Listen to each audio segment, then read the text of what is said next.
Mesdames et messieurs, bonsoir. Merci de l'attention et bienvenue dans cette édition.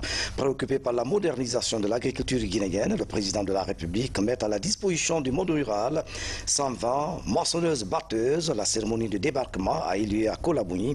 Dans la préfecture de Bokeh, professeur Alpha Condé tient à qualifier le secteur agricole, a précisé que 180 autres moissonneuses-batteuses et plusieurs outillages agricoles en provenance de la Chine sont attendus à Conakry. Le reportage de Sanassi Keita du bureau de presse dans un instant dans ce journal. Le Premier ministre au contact des planteurs ce mardi, il a eu des échanges avec les producteurs de fruits guayabés à Kindia. Il a été question de la relance de la filière ananas. Mamadi Djoula a rassuré les planteurs que le gouvernement guinéen mettra tout en œuvre pour améliorer les conditions de travail. Ousmane Bengoua, reportage. C'est un champ de 3 hectares appartenant à M. Ali Yassouma, cultivateur, situé à Binton, dans la sous-préfecture de Friguiagbé, préfecture de Kindia. Ici, il s'agit de la promotion de la filière ananas en Guinée. Une des priorités du gouvernement Mamadi Djoula, d'où la création en 2017 d'un bureau d'exécution stratégique. Ici, tout le monde est planteur. C'est ça aussi. Hein? Au niveau de Friguiagbé, au niveau de Mafreya, qu'ils soient ressortissants, qu'ils soient natifs, même les étrangers qui arrivent, ils sont tous devenus aujourd'hui des planteurs. Le gros problème qu'on avait, on produisait, mais on ne savait pas comment vendre. Or, il faut vendre avant de produire. Le bureau d'exécution, qui est maître d'œuvre, veille à l'amélioration des rendements et appuie les producteurs à l'acquisition du système d'irrigation. Donc l'objectif est à la fois de relancer la production, c'est de donner les moyens aux agriculteurs de pouvoir réellement planter plus, produire plus, dans de meilleures qualités, des produits de bonne qualité, de bonne taille, parce qu'il faut des produits qui font à peu près 1 kilo pour les exporter. Et en parallèle de relancer l'ensemble de la filière, c'est de redonner des moyens logistiques et puis de recréer un label. Donc nous sommes en train de travailler avec un cabinet international qui va nous appuyer pour redynamiser, pour créer vraiment un label de l'ananas de Guinée, en s'appuyant aussi sur les travaux qui sont faits sur d'autres fruits exotiques de Guinée. Le Premier ministre est venu encourager et féliciter les producteurs d'ananas de Binton, évoluant dans ce projet pilote qui permet au bout du rouleau d'améliorer l'accès aux engrais et au financement. Nous sommes partis d'une superficie que nous avons estimée dans le cadre de ce programme pilote qui était autour de 300 et quelques hectares. Alors nous visons à l'horizon 2020 800 hectares. D'un autre côté, nous visons aussi dans cette initiative l'amélioration des rendements. Les rendements moyens, justement, ici dans cette zone, étaient là aussi de l'ordre de 30 tonnes à l'hectare et nous visons une amélioration des rendements à hauteur de 50 tonnes à l'hectare. Alors tout ceci combiné devrait permettre d'accroître significativement la production à l'horizon 2020. Et aussi, une autre composante de ce programme, c'est l'accès aux marchés extérieurs, notamment au marché de l'Union européenne. Là aussi, nous entendons relancer l'exportation de l'ananas guinéen sur les marchés européens. Le chef du gouvernement a rencontré la Fédération des planteurs de la filière fruits de la Basse-Guinée. Au cours des échanges, les engagements ont été pris à tous les niveaux pour augmenter la superficie de la culture en vue d'améliorer la productivité.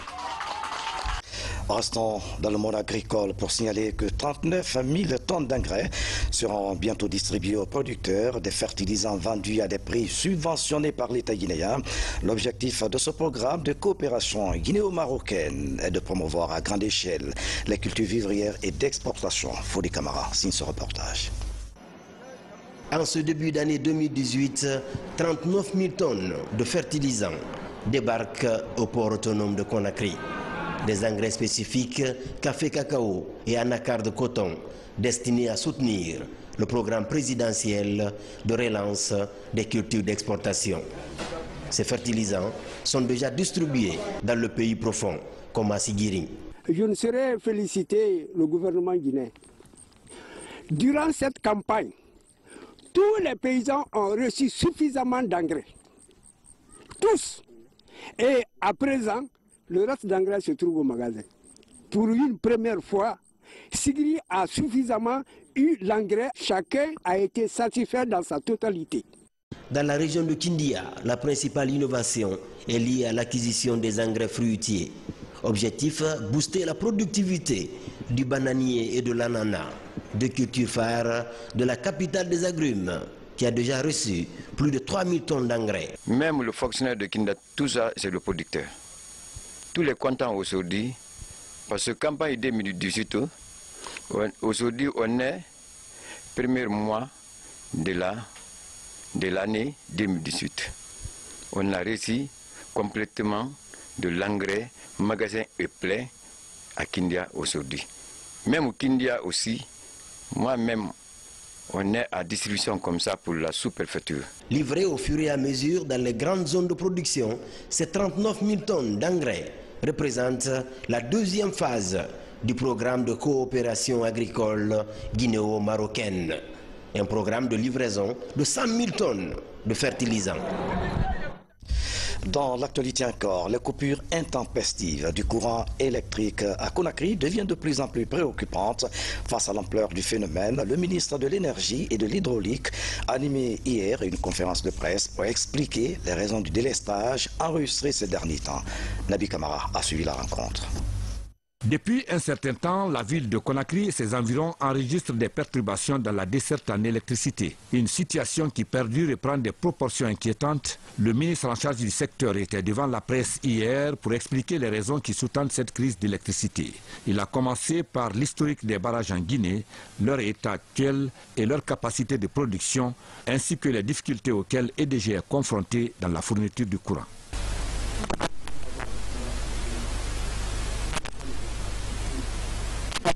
C'était du carburant. Aujourd'hui, c'est un contrat qui nous lie. Un contrat de gestion nous lie au groupement Veolia-Sorika. Pourquoi le gouvernement a opté pour ça? C'est pour instaurer une bonne gouvernance de l'électricité dans notre pays. On fait des prêts, il doit avoir un retour sur investissement. Moi, je dois payer l'électricité. L'administration doit pouvoir payer. Les clients, tout le monde doit payer. Si les clients ne payent pas leurs factures, les centrales thermiques ne peuvent pas fonctionner. En cette période d'étiage, l'hydraulique devrait être appuyée par le thermique pour éviter le délestage. Malheureusement, dans ce domaine, des problèmes se posent également à EDG. Quand le couvert végétal est dégradé, il n'y a plus d'infiltration d'eau. Si on continue comme ça, bientôt la Guinée ne sera plus que de nom le château d'eau de l'Afrique occidentale. Le ministre interpelle les citoyens à s'acquitter du paiement de leurs factures d'électricité et à la protection de l'environnement pour éviter une telle situation dans notre pays. Et puis en plus bref, en image, acte de vandalisme à Conakry, un groupe de manifestants s'est attaqué au train de la banlieue Conakry Express pour coupure d'électricité. Vous voyez donc en image, les dégâts sont énormes. Le train est immobilisé pour des travaux, pour des raisons de travaux de réparation. Les passagers doivent donc prendre leur mal en patience pour 10 jours. C'est bien dommage. Direction savane guinéenne, la région de Kankan s'apprête à recevoir le chef de l'État, professeur Alpha Condé. Jeunes, femmes et notabilités se mobilisent pour donner à la célébration en différé de la fête de l'indépendance à Kankan un éclat tout particulier. Fodé Bangali Fofana, notre correspondant permanent, nous décrit l'atmosphère dans la savane à quelques jours de l'arrivée du chef de l'État. Regardez.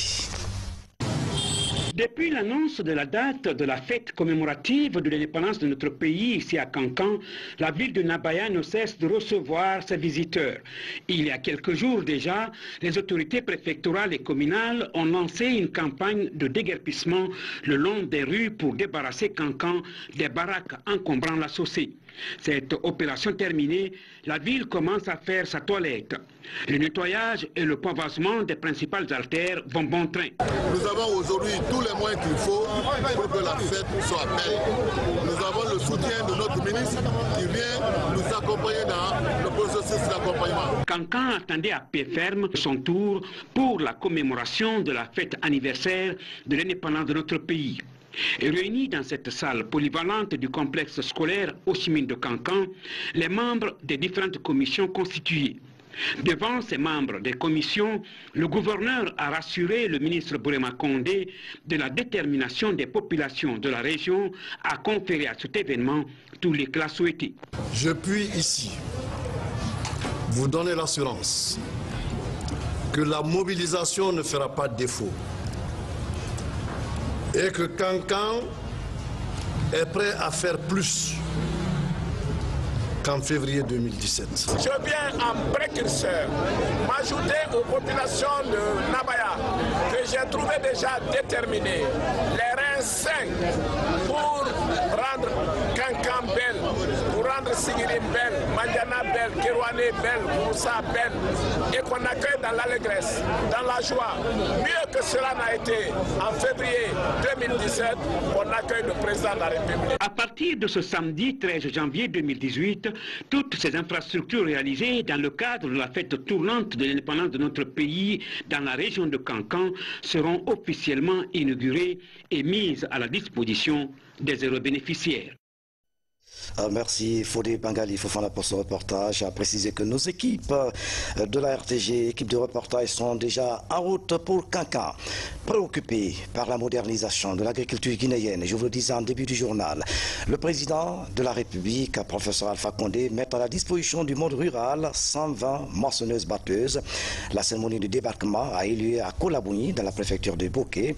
Professeur Alpha Condé tient à qualifier le secteur agricole, a précisé que 180 autres moissonneuses, batteuses et plusieurs outillages agricoles en provenance de la Chine sont attendus à Conakry. Voici le reportage signé de Sanassi Keita. 120 moissonneuses batteuses de riz. Cette première vague de machines agricoles vient d'être déchargée au port fluvial de Dapilon, à Bokeh, précisément dans la sous-préfecture de Kolabouni. Ces engins, dont le transport a été assuré par la société SMD Winning, ont été achetés par le président de la République depuis la Chine. L'objectif du professeur Alpha Condé est de mécaniser l'agriculture guinéenne, en pleine mutation, aujourd'hui. Le 4 octobre 2016, Monsieur le Président avait participé personnellement à la cérémonie du premier chargement de bauxite dans le bateau dans la zone portuaire de Dapilon, au port de Bokeh. À l'occasion du Nouvel An 2018, Son Excellence Monsieur le Président est revenu ici encore une fois pour participer à la cérémonie de déchargement de machines agricoles importées au port de Dapilon qui rêve une signification extraordinaire. L'ensemble de nombreux du consortium SMB Winning et moi-même sont très touchés et motivés par cette marque d'attention. En novembre 2017, nous avons été sollicités pour transporter ces machines agricoles de toute urgence pour la Guinée. Winning Shipping a bien planifié et a arrangé 4 bateaux pour une livraison partielle. Aujourd'hui, nous sommes très heureux d'être ici pour accueillir les premiers 120 nouvelles machines agricoles modernes. Elles viennent de la Chine, traversant de milliers de kilomètres sur la mer. Ces machines reflètent l'importance accordée par son Excellence Monsieur le Président de la République au secteur agricole qui traduisent aussi ses attentes quant à leur contribution au développement agricole, à la présent espoir et le futur. Dans le but de soutenir le développement agricole, le consortium SMB Winning a contribué à supporter tous les frais de transport maritime, de chargement et de déchargement. Le déchargement des machines agricoles et d'autres matériaux de construction importés prouve que le port de Bokeh est qualifié pour l'opération commerciale internationale et il sera un des ports principaux d'importation et d'exportation des marchandises en Guinée. Il favorisera le développement économique du port de Bokeh et contribuera à la construction et au développement de la Guinée. Notre version d'inciter l'investissement industriel et agricole afin de favoriser le développement général de la Guinée à travers l'exploitation minière. Cela se réaliser bas à bas. Joignons-nous la main dans la main pour un meilleur avenir de la Guinée. 180 autres moissonneuses batteuses de riz arriveront ici même, au port fluvial de Dapilon, les jours à venir, ce qui fera au total 300 moissonneuses batteuses. À cela s'ajoutera également des décortiqueuses de riz, des égreneuses de maïs et des tracteurs. Une initiative présidentielle avec un objectif bien précis. Lorsque j'ai été élu, la Guinée ne produisait que 13 millions de tonnes de bauxite, alors que nous avons plus de la moitié des réserves mondiales de bauxite. Et nous occupons seulement 7% du marché mondial, ce qui était véritablement un scandale. Aujourd'hui, nous sommes devenus le premier exploitateur de bauxite dans le monde.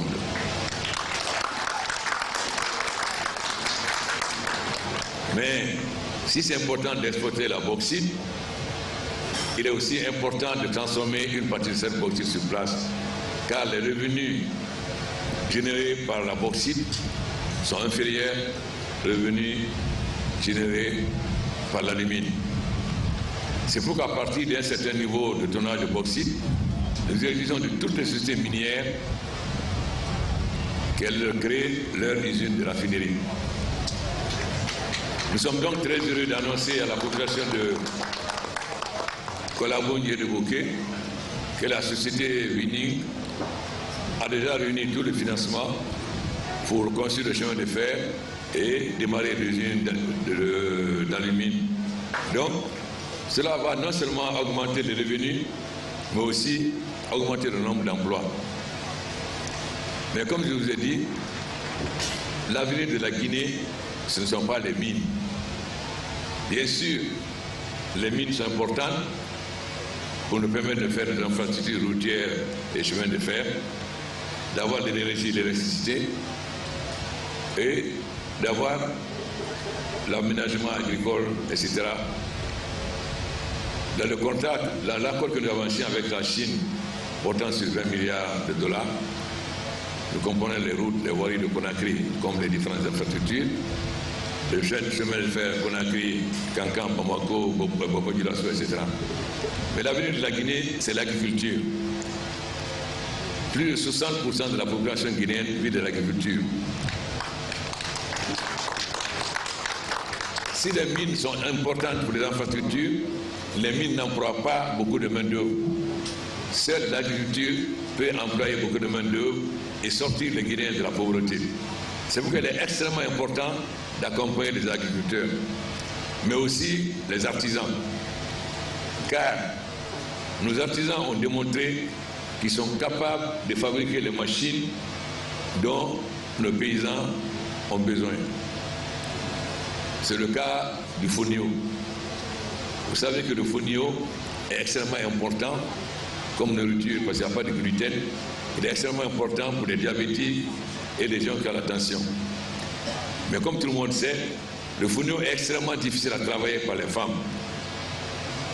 Grâce à nos artisans de Farana, aujourd'hui, les femmes n'ont plus cette pénibilité.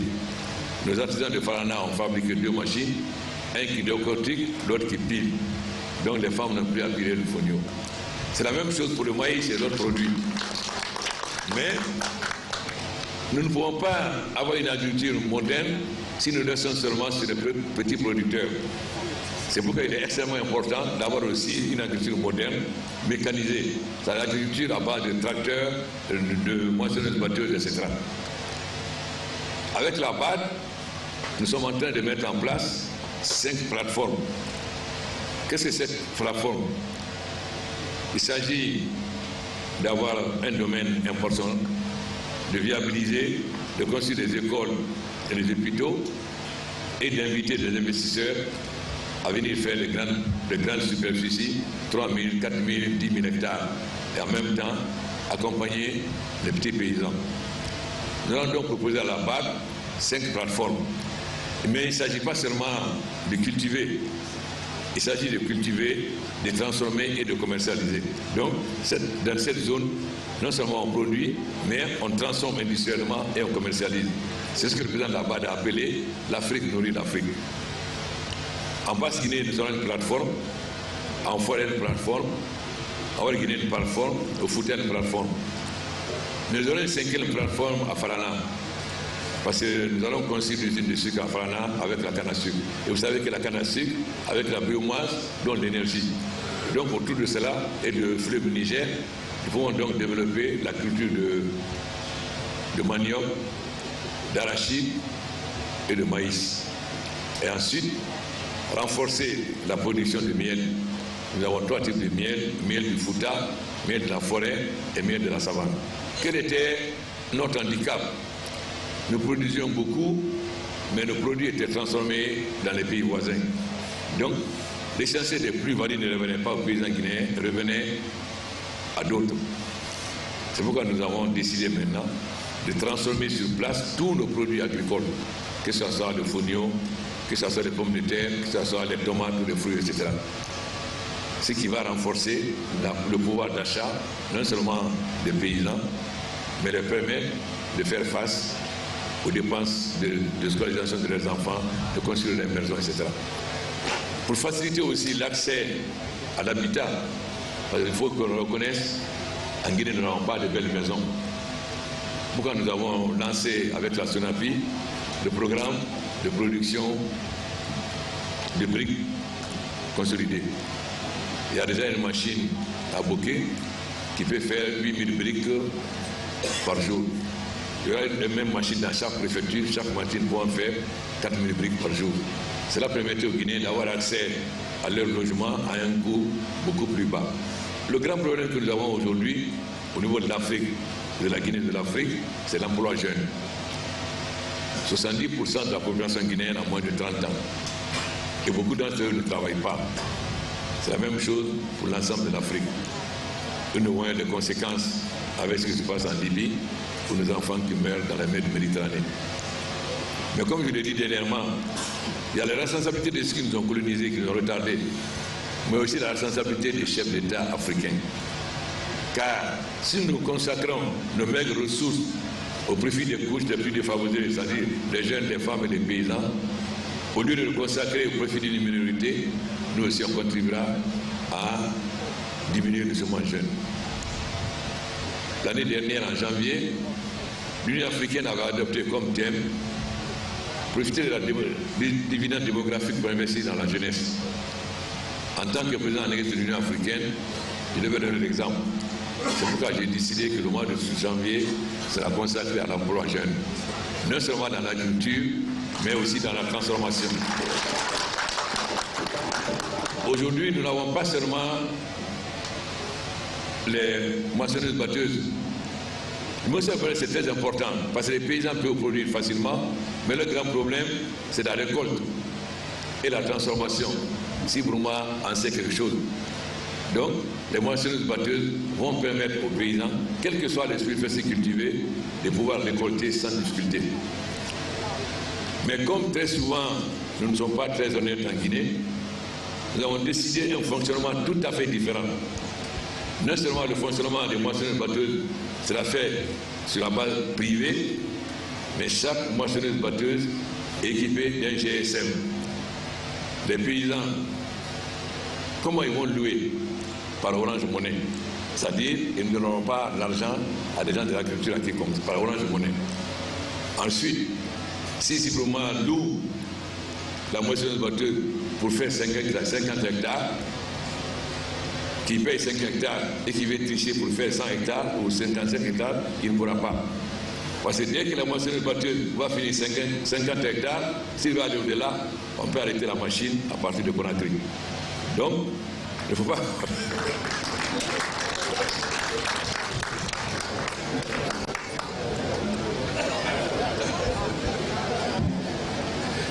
Donc, n'essayez pas de tricher. Si vous payez pour 10 hectares, quel que soit ce que vous allez faire avec les jeunes qui conduisent la moissonneuse-batteuse, il ne pourra pas faire plus de 10 hectares. Parce qu'il y a un tableau à Conakry qui suit. Dès qu'il va faire 10 hectares, s'il veut dépasser, on l'arrête. Ça va obliger donc chacun à être honnête et que les travailleurs aussi, ces frais servent à entretenir les machines. Car dans chaque région, on va créer des centres où on loue, mais aussi les machines sont entretenues et réparées. Mais à côté de cela, nous avons 300 décortiqueuses de riz. Chaque décortiqueuse peut décortiquer 3 tonnes de riz par jour. Nous allons donc créer des groupements d'intérêt économique de jeunes à qui on va mettre à leur disposition c'est différent, moi c'est différent des cortiqueuses. Dans toutes les sous-préfectures qui produisent du riz, il y aura les décortiqueuses, non seulement pour donner l'emploi aux jeunes, mais pour transformer le riz paddy en riz net, afin que nous devenions autosuffisants, que nous n'emportons plus de riz, mais que nous consommons notre riz local. Il y a d'autres machines qui vont arriver pour les pommes de terre, pour le maïs, pour les tomates, etc. Car beaucoup de ces produits pourrissent, on ne sait pas conserver. Les machines vont arriver qui transforment les pommes de terre en frites congelées. Ça veut dire que nos pommes de terre, nous pouvons les garder plusieurs mois et pouvoir les exploiter, non seulement les vendre à Conakry dans les hôtels et dans les restaurants, mais les exploiter à l'extérieur. C'est la même chose pour les tomates. Les tomates pourrissent rapidement. Pour qu'ils ne pourrissent pas rapidement, vous aurez les machines qui vont transformer les tomates en jus de tomate pour que ça ne pourrisse pas. Voilà donc la force que nous voulons donner à l'agriculture dès ce mois de janvier et dans toute l'année 2018.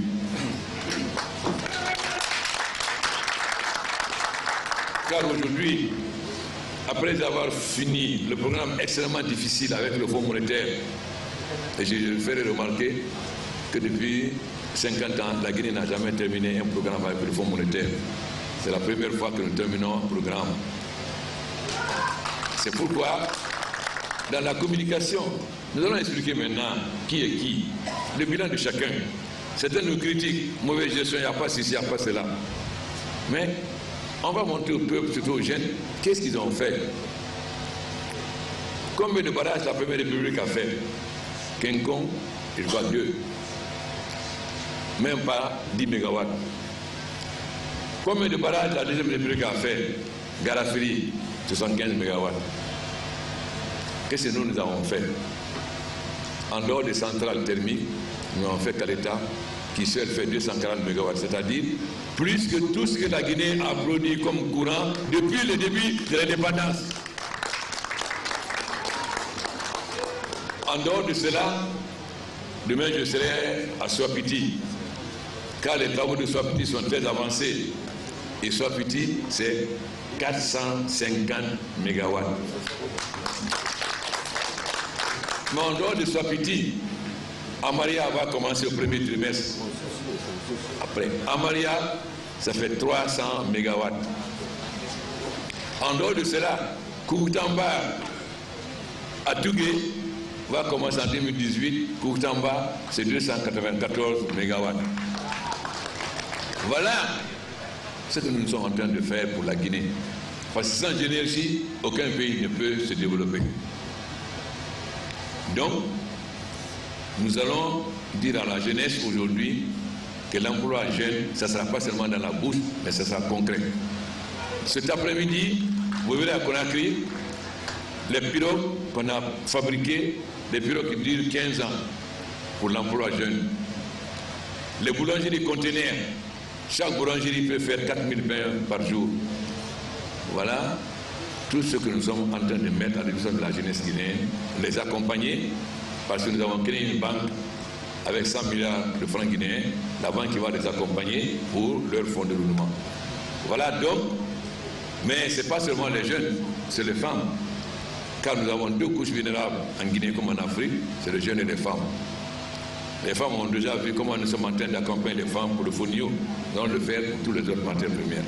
La mobilisation de tous ces outillages agricoles par le président de la République s'inscrit en droite ligne de son ambition de soutenir l'ensemble des agriculteurs dans leurs activités afin d'atteindre l'autosuffisance alimentaire et accroître l'apport du secteur agricole dans le produit intérieur brut de la Guinée.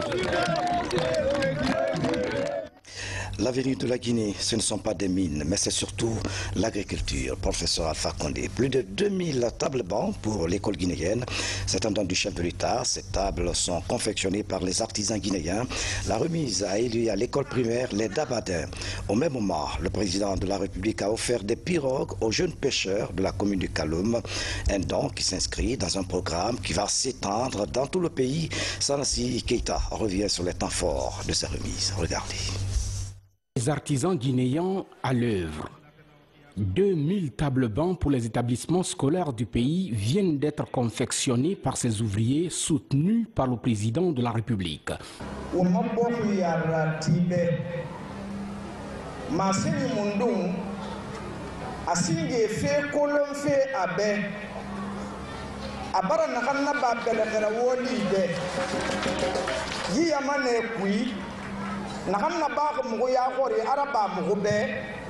awen singen gafala be ilu wali ala kay sarifi kelife wakati gon kuye wonna kalube muguta mangay matoma ne kono mugu matoma di ido ko me ga television ne sa mangeto ana yere fe num me kida num to bele era mangay bindi tan to fe afala na me kida kay yiste do ko matarabo de نحن نادر فلا مايكي ويخلي خفا موغا دوغو جي امانه تان كون نادر نغال ليك مي يوم ما تند ما نسيجي كان ناجي بلا ولي نغا اي مون ني مو منارا كيل في كون كي فيما انا كما يوم مغما انا كما لي في مغما انا كما يوم مغما انا كبان ولي سو مغني la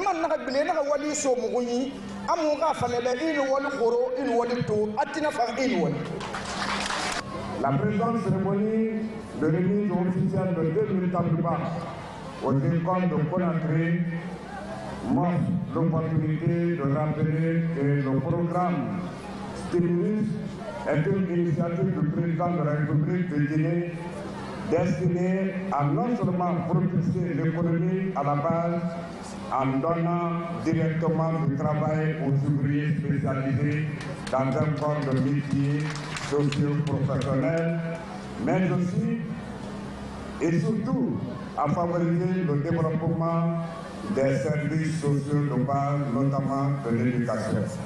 Les élèves se réjouissent de cette initiative du président de la République qui va dans le sens de l'amélioration de leurs conditions d'études. Excellence, Monsieur le Président, je suis particulièrement heureuse de l'occasion qui m'est offerte pour vous remercier personnellement pour ce don de table-banc et solliciter votre implication à travers le ministère de l'Éducation nationale et de l'alphabétisation pour l'achèvement du bloc E en vue d'en faire des salles de classe et une bibliothèque. Excellence, Monsieur le Président, nous les enfants de Guinée, nous vous remercions pour toutes les actions déjà entreprises en faveur de l'école guinéenne. De mon innocente devoir d'enfant, je souhaite vivement que Dieu le Tout-Puissant vous accorde longue vie, plein succès pour tout ce que vous faites pour le développement de notre cher pays, la Guinée. L'objectif du chef de l'État est de donner les moyens nécessaires à ces artisans du pays pour davantage montrer leur talent de créativité. Nos artisans ont le savoir-faire. Ce qui leur manque, c'est les moyens de production et le marché. Nous avons donc décidé de les accompagner. Mais si c'est facile de faire le table-banc, c'est un peu plus compliqué de faire le meuble de bureau. Je ne suis pas sûr que vous puissiez faire le meuble de bureau qu'il faut avec vos mains. Donc, Monsieur le Président, il est extrêmement important. Avec la Finance Bank, vous accompagnez les artisans pour être mieux équipés afin qu'ils puissent faire des produits bien finis et ne puissent pas le faire. Mais ce n'est pas seulement les menuisiers. Nous devons accompagner les menuisiers, les forgerons, les tisserands, les chaudronniers, etc. Car nous savons que les artisans dans tous ces secteurs sont performants. Nos artisans de Farana viennent de produire deux machines. Une machine pour découper le fognon, une machine pour piler. Et tout le monde sait comment le travail du fognon est très difficile pour les femmes. Avec ces deux machines, les femmes, il ne reste plus qu'à laver et à cuire.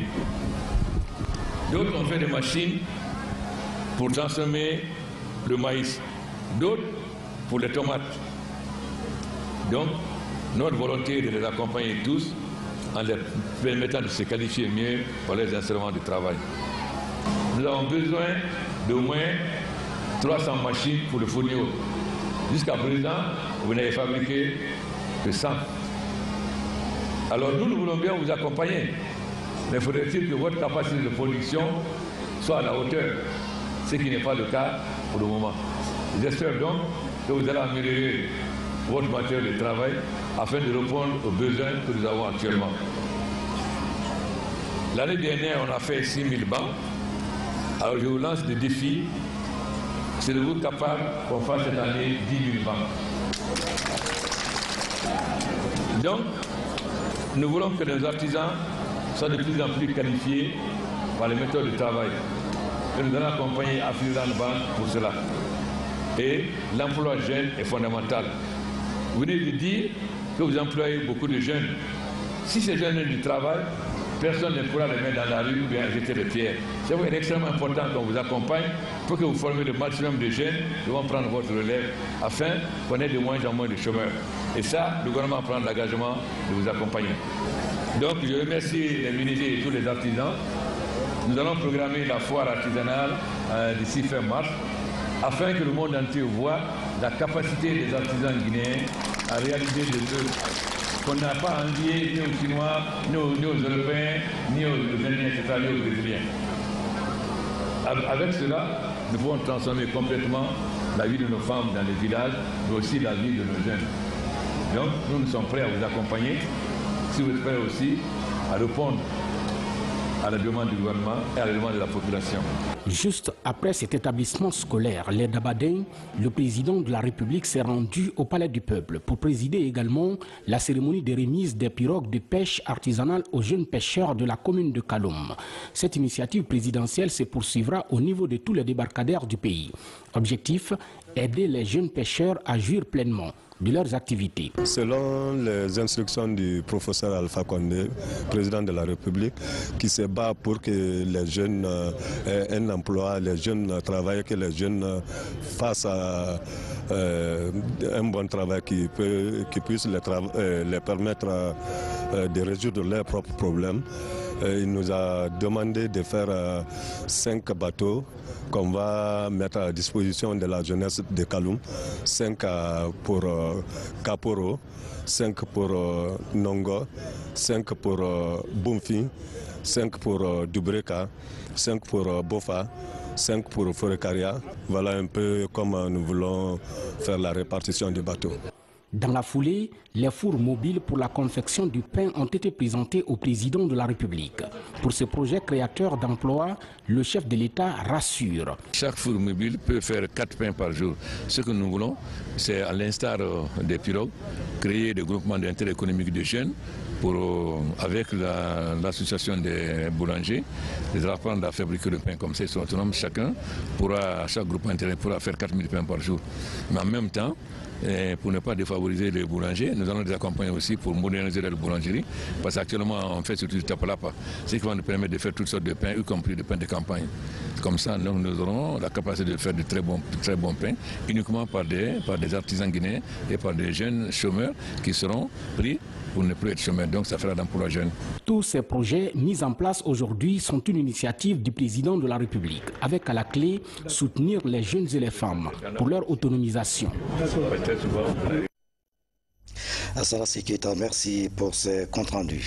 En plus bref, l'ambassade de Guinée en France convie les membres des associations guinéennes et de la société civile guinéenne de France à une réunion en vue de procéder à l'élection du bureau exécutif du Conseil des Guinéens de l'étranger, section France, le samedi 13 janvier à 9h à l'ambassade de Guinée en France. Par la même occasion, l'ambassade invite toutes les associations à déposer ou faire parvenir leur candidature au plus tard le jeudi 11 janvier 2018 à 15h. Et puis l'essentiel de l'actualité hors de nos frontières au Bénin. Des efforts sont constatés dans la protection des tortues marines. En Chine, la visite du président français porte ses fruits. De nombreux contrats ont été signés entre Paris et Beijing. Le condensé des nouvelles africaines et internationales sous forme de télégramme en images avec Mamadou Alpha Baldé.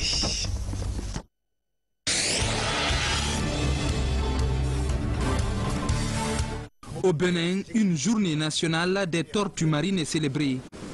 Population, associations de protection de la nature et touristes se sont donné la main pour mettre à la mer des bébés tortues au Bénin pour la journée nationale des tortues marines, une espèce menacée d'extinction.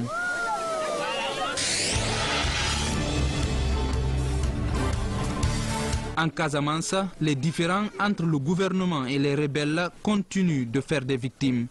Le Sénégal est en deuil national après la fusillade dans la région de la Casamance qui a fait 13 morts. À Ziguinchor, les enterrements se poursuivent et les familles affirment que leurs proches disparus n'avaient rien à voir avec les trafiquants de bois.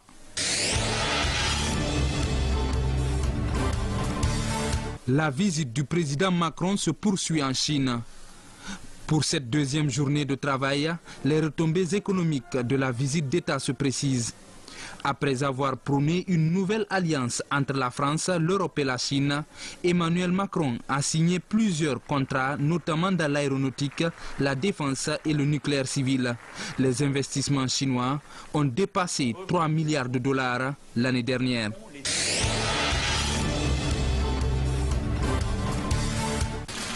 Les deux Corées se parlent pour la première fois en 2 ans.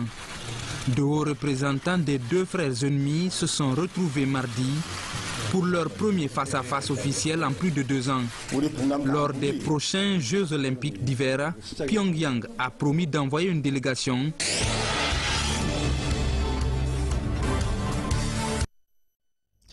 Voilà, mesdames et messieurs, c'est la fin de cette édition. À tous, merci de nous avoir suivis. Excellente soirée, où que vous soyez dans le monde. À demain. C'est donc la fin de cette édition. À tous, merci de nous avoir suivis. À demain.